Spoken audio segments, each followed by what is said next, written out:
The air in the morgue hangs heavy, a cold, metallic tang that seeps into your bones.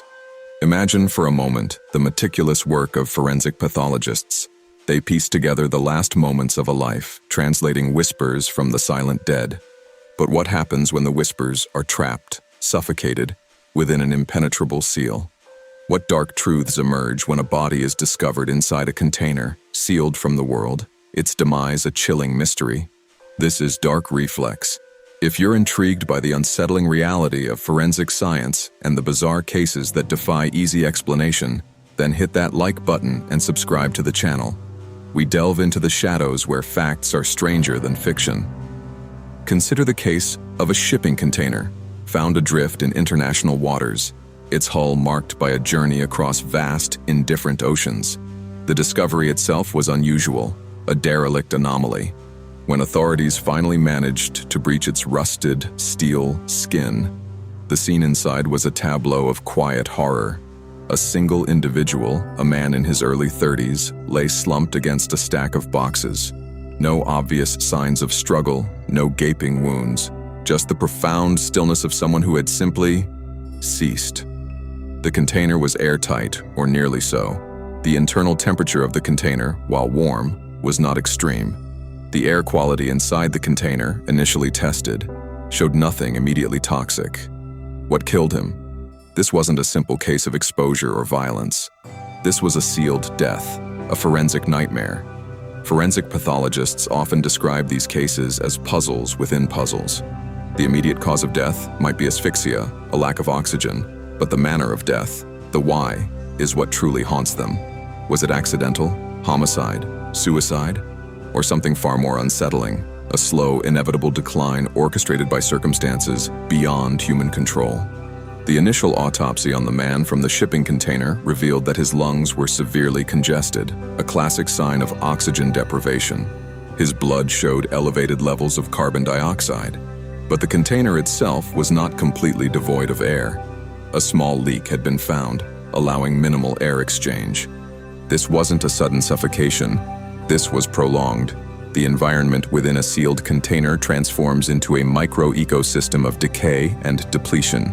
Every breath taken by a living occupant consumes oxygen and releases carbon dioxide. Over time, the oxygen levels dwindle and carbon dioxide concentrations soar. This isn't like holding your breath. This is a gradual, insidious shift in the very air you breathe.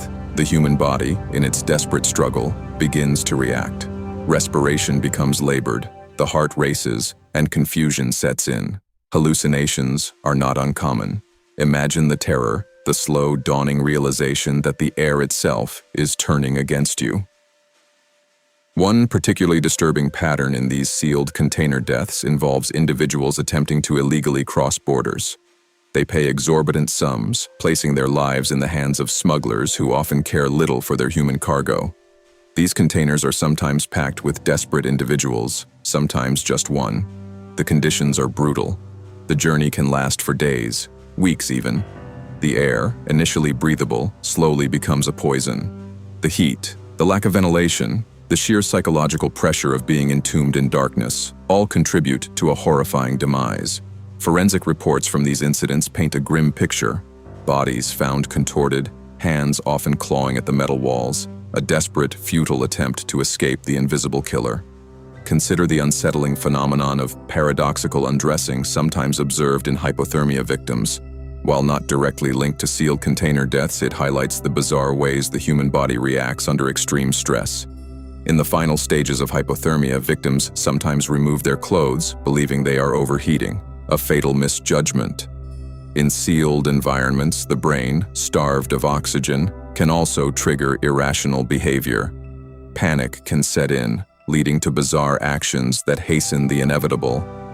The man in the shipping container showed no signs of self-inflicted injury, no desperate claw marks on his own skin. His death was quieter, more resigned. Investigators meticulously searched the container for clues. They found remnants of food wrappers, a half-empty water bottle, and a tattered, well-worn photograph of a woman and 2 children. These details, though small, painted a poignant picture of a life, a journey, a hope that ended in despair. The lack of a communication device, a phone or radio, suggested either confiscation or an intentional severance from the outside world. This individual was truly alone. The forensic team, after weeks of analysis, concluded that the man had likely been sealed inside the container for at least 5 days, perhaps longer. His slow decline was a testament to the human body's resilience, but also its ultimate fragility.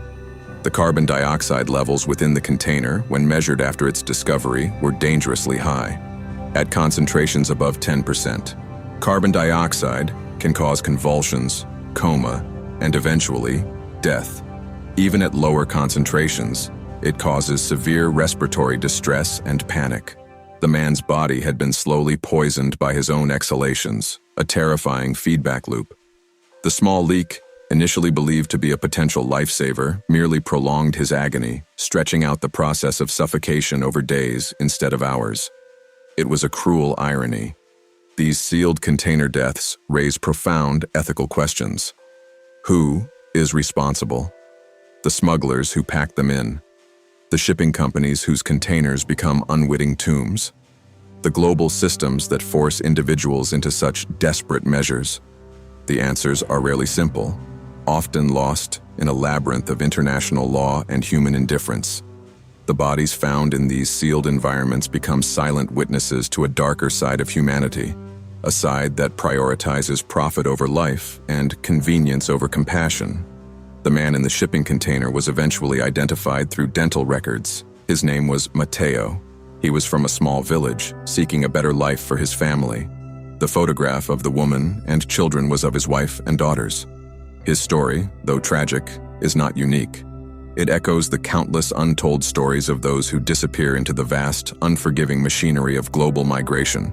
Their deaths, sealed away from public view, are often reduced to forensic reports and statistics, but each one represents a life, a dream, a hope extinguished by the cold, hard reality of a metal box. The dark truth of sealed deaths isn't just about the science of asphyxia or the grim findings of an autopsy. It's about the silent screams trapped within steel walls, the desperate breaths taken in dwindling air, and the haunting realization that sometimes the most terrifying monsters aren't supernatural entities, but the very circumstances we create for each other.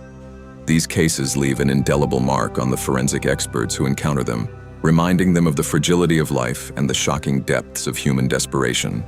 What truly terrifies you the most about these hidden tragedies? Share your thoughts in the comments below.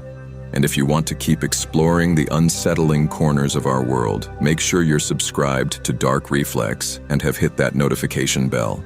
We have more unsettling truths waiting for you. Stay in the dark with me.